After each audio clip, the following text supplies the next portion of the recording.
क्योंकि आपका स्वभाव ही खुश रहना है, प्रसन्न रहना है। दो शब्द कहने के लिए मुझे कहा गया है, समय की कमी है मेरे पास। एक शब्द मेरा एमएससी प्रीवियस के बच्चों के लिए होगा और दूसरा शब्द मेरे फाइनल के बच्चों के लिए होगा। ये दो प्रसंग मैं अपनी ओर से आपको दे रहा हूं। पहला प्रसंग, राजा ने दो मूर्तियां बनाने का आदेश दिया। वह मूर्तिकार जंगल गया और वो दो पत्थर लेकर के आया जिनसे उसे मूर्तियां गढ़नी थी। जब उस मूर्तिकार ने पहले पत्थर पर छीनी और हथौड़े से मूर्ति बनाने के लिए उसे आघात देना शुरू किया, उस पत्थर से आवाज आई, मैं ये पीड़ा नहीं सहन कर पाऊंगा, मैं मूर्ति नहीं बन पाऊंगा, मुझे मुक्त कर दो। मूर्तिकार बहुत संवेदनशील था, उसने उस पत्थर को अलग कर दिया और दूसरे पत्थर पर उसने मूर्ति बनानी शुरू की। वह पत्थर शांतिपूर्वक सारे आघातों को सहता रहा और अंत में वो एक खूबसूरत मूर्ति में तब्दील हो गया। जब राजा आए तो मूर्तिकार ने वो दोनों पत्थर, जिनमें एक मूर्ति थी और दूसरा केवल पत्थर था, उस राजा को सौंप दिया। राजा ने मूर्ति को मंदिर के भीतर स्थापित किया और दूसरे को मंदिर के बाहर। जो भी मंदिर में आता वो अंदर रखी मूर्ति पर अपनी श्रद्धा व्यक्त करता और बाहर आकर के बाहर पड़े पत्थर से नारियल तोड़ा करता। जब नारियल तोड़ने के आघात से वह पत्थर बेचैन हो गया, उसने मूर्ति से कहा कि ऐसी क्या वजह है कि तुम्हारी स्तुति, तुम्हारी पूजा होने लगी और मैं रोज कई बार इस तरह के आघात बर्दाश्त कर रहा हूं। मूर्ति ने कहा, यदि यह आघात पहले सह लिया होता तो तुम्हारी जगह मंदिर पे होती, तुम्हारी पूजा होती।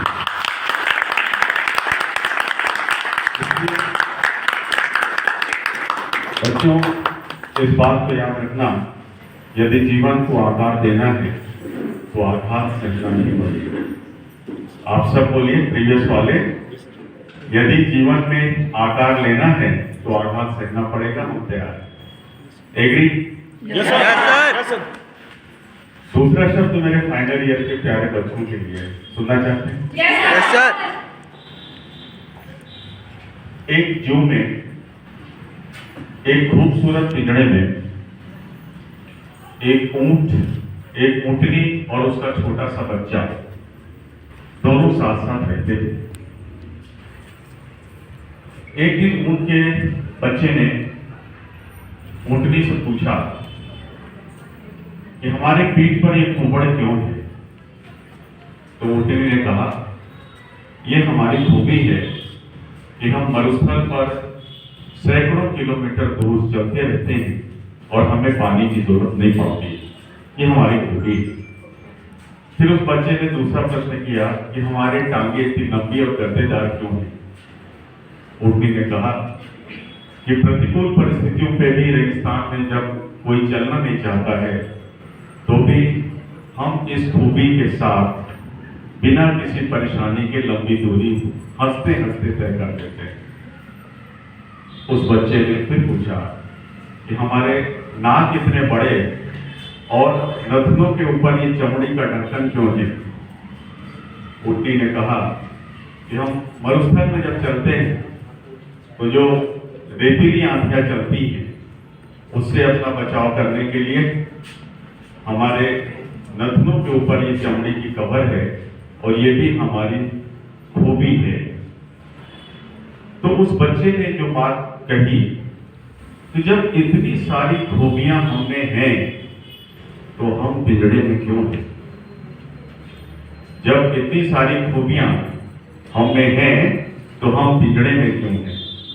बच्चों, याद रखना, ये मैसेज है इस प्रसंग का, जब सही समय पर आप सही जगह पर होते हैं तभी आप भाग्यशाली होते हैं। सही समय पर जब आप सही जगह पर होते हैं तभी आप भाग्यशाली होते हैं। इतने सुंदर उत्सवपूर्ण आयोजन के लिए मेरी सारी शुभकामनाएं। मुझे भी अच्छा लगता है कि वही आनंद और उत्सव मना सकता है जो खुश होता है। मैंने हर खुश व्यक्ति को सफल होते हुए देखा है, लेकिन हर सफल व्यक्ति को खुश रहते हुए नहीं देखा। तो मेरी सारी शुभकामनाएं, मेरा सारा प्यार आप लोगों के लिए, इसे बनाए।